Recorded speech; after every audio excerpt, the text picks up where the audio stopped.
came to us from an organization down south that wasn't,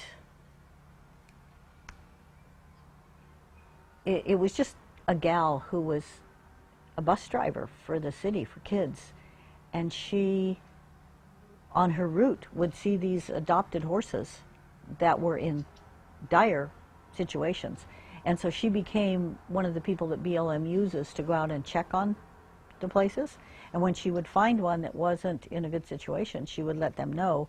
And if they were able to take it back, then she would. And the city had grown up around her property. She, as a child, she had lived there with animals. And then eventually the city zoned her out, and then she had to relocate. These horses had been through so much trauma in their life. She was in tears when she called me, and this is a number of years ago. She was just in tears that if they couldn't come here, they would be better off to be put down. She could not see them going anywhere else but just someplace where they could run free. And so she committed to the care of the horses for the rest of their lives. And we said we cannot have any more babies. And so we had a donor that was willing to fund the spay of the mares. And there was about a dozen of them. And actually I contacted Dr. Irwin Liu. I knew about the ovariectomies. And Dr. Liu said, well, I don't know how to, we do the domestic mares standing. And he said, I don't know how we would do that, because for us, they'd always anesthetize the horses and lay them down, and he couldn't figure out how to do that with the wild mares. And I knew about Leon Peelstick, so I called him and asked him if he could collaborate with Dr. Liu, and he said, well, I can come and do them, and Dr. Liu came to assist. And as they put it, Dr. Liu was quite impressed with the cocktail that Dr. Peelstick used to keep the mares standing, and then we modified our chute so that he could be behind the mares to do what he needed to do and not be in danger of being kicked. And we did about a dozen mares. I wanted to do this because I felt like it was being talked about as a possible solution to, at least a tool to be used in controlling the populations in the wild. And I didn't want to talk about something I knew nothing about. So that was a very strong consideration in why we agreed to do it, even knowing that there is a controversy about the fact that this procedure is a little more dangerous for the mares than castration is for the stallion. But since it's the mares that have the babies, once they've had their ovaries removed, you never have to worry about that mare having a baby again.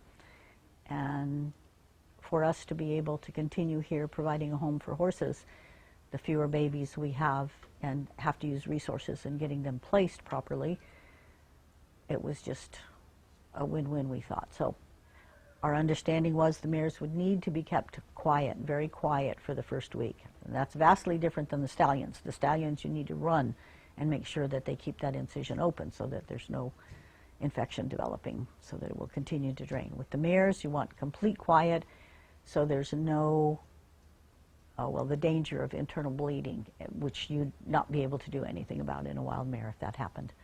And so we did. We kept them in a corral that was isolated. We fed them very gently, but they were used to human presence for feed, so we were just very quiet about the way we delivered the hay to them every day. And they all healed up just fine.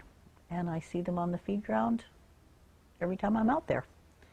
And they're living a wonderful life, and we're happy that that all worked out. And so I know that it is a procedure that can be done, and I know there's risks, but there's also risks with the stallions. Anytime you do a surgical procedure on anything, there's a risk.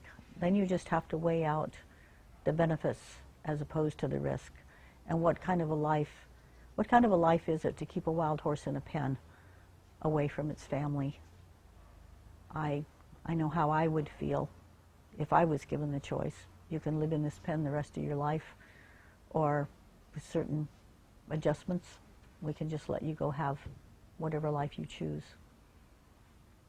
So it's been an interesting procedure, and I appreciated Leon being willing to come and work with us so that those mares could go out and have a wonderful life.